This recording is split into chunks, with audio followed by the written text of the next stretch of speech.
Detective Comics, issue 425. Death lurks in the wings as Batman plays a starring role in The Stage is Set for Murder. Introducing a new series, The Master Crime File of Jason Bard, The Open and Shut Case.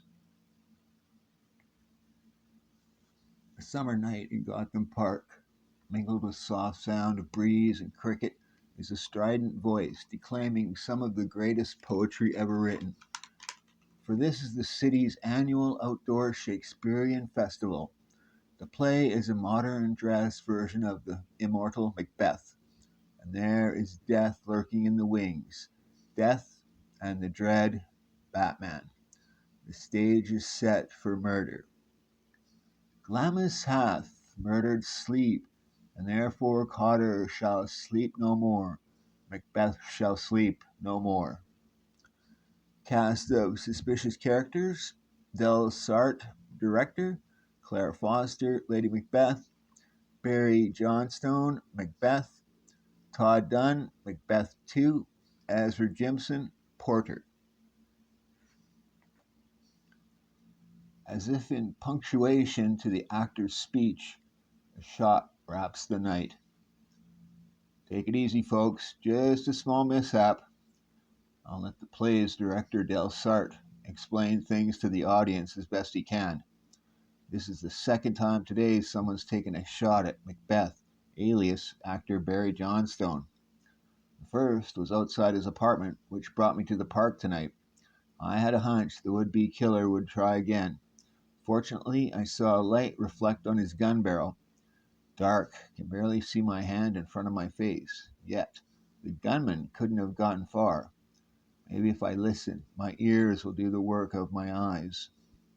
Yes, I hear a faint creaking just beyond those trees. Might be a natural noise, or an assassin escaping. There he is. A man in costume, the wrong costume. You, hold it! He's trying to flee in the carriage used in the play, something an innocent bystander wouldn't do. With a bit of luck and a lot of sprinting, maybe I can stop him and close the case quick. He's heading for the street, hopes to lose himself in the crowd. He won't reach it before I reach him. Carriage swaying so much it's difficult to maintain balance. Grabbed for his arm and got a handful of mask instead, so I'll forget about being gentle. I throw a good old-fashioned punch. But that instant, a wheel strikes a pipe lying in the grassy path. The speeding carriage lurches sideways, flinging the Batman off, down, and out. But only momentarily, for the Batman's superbly conditioned body quickly recovers, and I'll wind up with a headache, but I don't seem to have sustained any major damage, except for my thumb bleeding slightly. I must have been unconscious for about a couple of minutes. The gunman was surely gotten out of the park by now. Be a waste of time trying to find him. So my next move is to learn why he shot at Johnstone. For that step, Bruce Wayne will be useful. Bruce ought to be able to snoop around quietly. Here's a knocking indeed. This is the drunken porter scene, the only comedy bit in Shakespeare's very grim drama. Faith, here's an English tailor come hither for stealing. Evening, Mr. Sarp. The audience seems to be enjoying itself. Indeed it is, Mr. Wayne. I had thought to let in some of all professions. Old Jimson there is a fine comedian. Learned his trade the hard way. Played small towns for years. That bit he's doing, bumping into the furniture, brand new. Yet I made a shift to cast him. He never even rehearsed it. Well, he should have. It's hammy. Plain terrible. Mr. Wayne, meet Todd Dunn, Barry's Johnstone's understudy. A gross miscarriage of justice. I should be portraying Macbeth instead of that scenery chewer. Shh! There's my favorite scene, Macbeth and the witches. By the pricking of my thumbs, something wicked this way comes. Round about the cauldron go, and the poisoned entrails throw. The cauldron exploding, a very effective trick. Yes, it is. We put a small powder charge in the bottom and ignite it off stage. Tell me, Mr. Sart, why do you dress your actors in modern clothing? I wanted to make Macbeth relevant for people, to suggest that ambition like Macbeth's is timelessly evil. And a nice idea it is, but I miss the good old days, the grandeur of the fine costumes and the hideous performances. Not that these performances are any better. Sart, you claim to be modern? In a pig's ear. You are. You cast in your lead one who doesn't understand his own soul, much less Macbeth's. Done. I'm sick of your lip. You can take your acting theories and stick 'em. Easy, gentlemen. Your yelling will drown out the stage talk. I must leave you now. Pressing business. Perhaps I'll see you later in the week. Then, in a grove of trees, Bruce has done all he can, so exit wealthy Wayne and enter the Batman. I'm momentarily stumped. Next step is to hide in the shadows and observe. Might get a clue. Please, Claire, listen to me. Oh, someone's coming. It's Delsart and Claire Foster, the actress who plays Lady Macbeth. You can't say you feel nothing for me. I do care for you, Dell. But can't you understand? I'm in love with Barry Johnstone. Let her alone, Sart. You want to make me? With pleasure. That's enough. I said enough. That goes for you too. You attempt further violence, and I won't be nice. I'll simply bend you out of shape, far out. Understand? Now, leave, all of you, in different directions. Something in the grass. An automatic pistol. One of them must have dropped it. But which one? Later, at Bruce Wayne's lavish penthouse. Nasty cut, sir. It doesn't bother me half as much as this cast iron pig of a case I'm working on, Alfred. Two actors vying for the same part. Two men chasing the same girl. Plenty of motive. And still I sense an element missing. You have a plan, Master Bruce? Yes, to catch 8 hours of sleep, to arrive at the park tomorrow and hope for a break. Thus, at dusk of the following day, at the theater in the park, Claire Foster, going into the area where I fought the masked man last night. Might be a coincidence, but I suspect not. I could cut around the stage and intercept her, and perhaps startle a reaction from her. She's bending, picking up what? The mask I tore from the killer? I'll trade you, Miss Foster, your automatic for the false face. Why, thank you, Batman. I'll be glad to have my pistol returned. You admit it's yours? Certainly. A girl needs protection in the big city these days. She doesn't appear to be lying, and the fact that the weapon hadn't been fired when I checked it this morning is on her side. Mind telling me why you happen to be on this particular path? I'm preparing, thinking over my role as Lady Macbeth. A quiet stroll helps. I'll be. You sure got here fast, Batman. I just now reported the burglary. Yeah, we had some nitro stored in the shed yonder. Gonna blast stumps with it. Door was busted and the nitro swiped, every drop. Explosives, added to the mixture of jealousy and attempted murder. I'll examine the mask for prints in my lab. Oh, Batman, we won't require you tonight. Barry Johnstone phoned in sick. He won't be playing Macbeth. So whoever's gunning for him will be elsewhere. Nevertheless, Sart, I'll stick for a while. I have an uneasy feeling. In the best theatrical tradition, the show goes on, through the first act, the second. Macbeth does murder sleep. My hands are of your color, but I shame to wear a heart so white. Here's a knocking indeed. And suddenly the Batman gives an audible gasp of realization. Of course, I've been blind, stupid. The solution has been in my fingers, sliced into them. In the mask, bits of eyeglasses. I cut myself on eyeglasses hidden in the mask's folds. The witch scene has begun. I have seconds left to prevent mass death.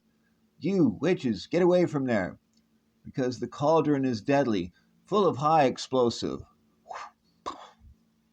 Thanks, Batman. If that had gone off on stage, we'd all been blown to bits. One question. Were you with Johnston yesterday during the first murder attempt?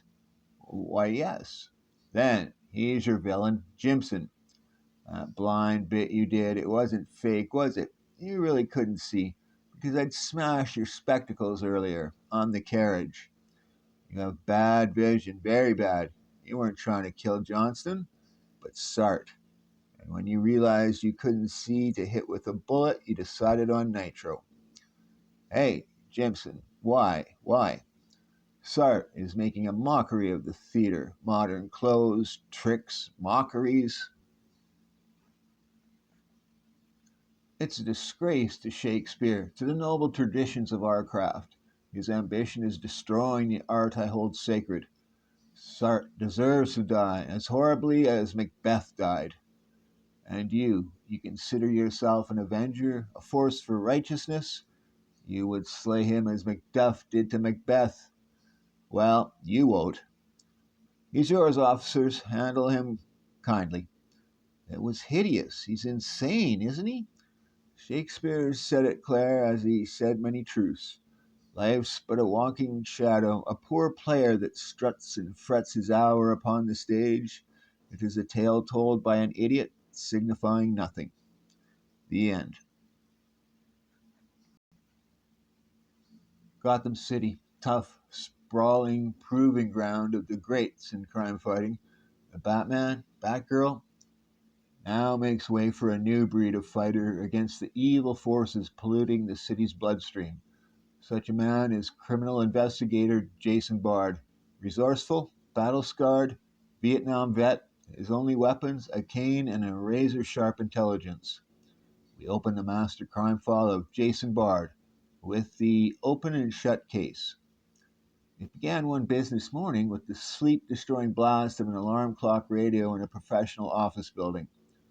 With the escape of a potentially dangerous inmate from a private sanitarium, a statewide police search is on. Couldn't they wake me with music? What a way to rouse the hard-working night people. For Matthew Clay. Ah, my old wartime buddy? Dangerous. Warning, he may be armed. On recovering consciousness, the night guard discovered his pistol missing. The announcer's words become a meaningless blur as Jason's mind whirls up out of the blankness of sleep. Never, not in a million years, not Matt Clay, mustered out of the forces on a medical because he got allergic to killing. Sure, maybe he was schizoid when his parents had him committed to that posh funny farm, meaning like the shrinks say, divorced from reality. So if Matt wants no part of our so-called sane world, why would he fight his way back into it? Don't figure no how. What I'd say? Why should it figure? A nut doesn't think like we normal folks do. No matter, Matt's out there somewhere, and I've got to get to him before someone puts a slug into the maniac. Morning, sweetheart. Sorry to neglect you till now, but my buddy has priority on the agenda. Understand? Babs Gordon for Congress. Private investigator Jason Bard is setting up shop early today. As Jason prepares for a hasty exit, gulping down leftover coffee, question is, where do I start looking? Gunshots. From which office? Ah, he's dead. Oh, somebody help me. It's the shrink's place. Miss Wilson, what happened? Not sure I know fully. He dashed past me with that ugly gun. Who? Who did? That young ex-patient of Zon's. That kill-crazy vet he had put away. Matt Clay.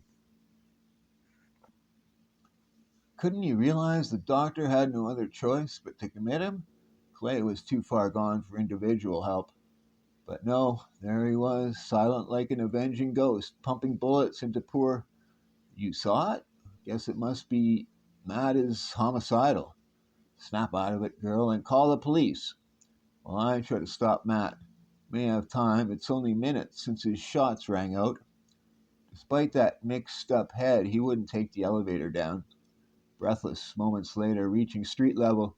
Odd, his wild exit should have attracted some attention, but everything's so everyday normal.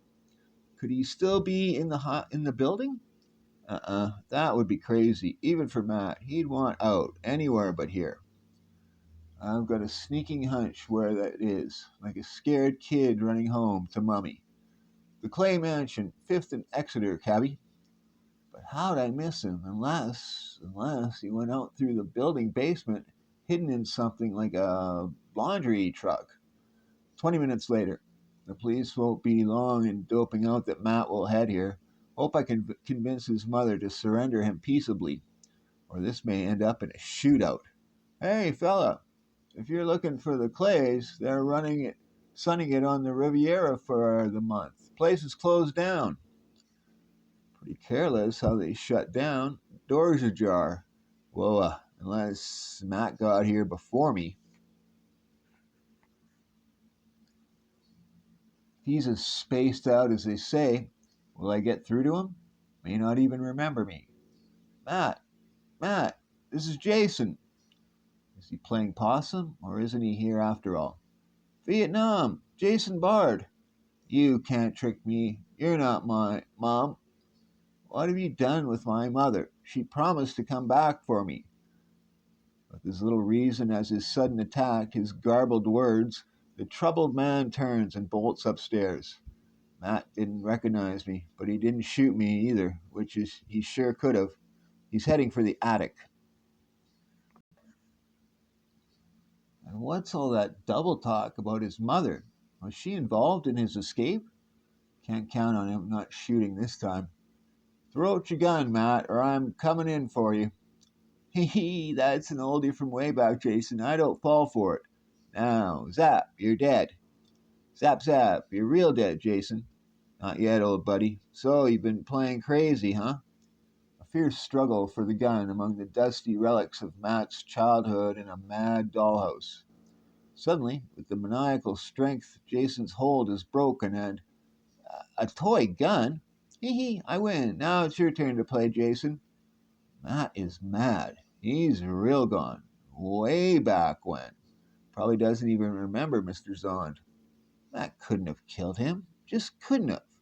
Of course, how dense can I get? The giveaway clue was there in front of me all the time. My turn, old buddy.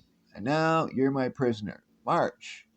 Jason's timing is perfect as he's pacified officers. Take good care of him while I nab the real killer.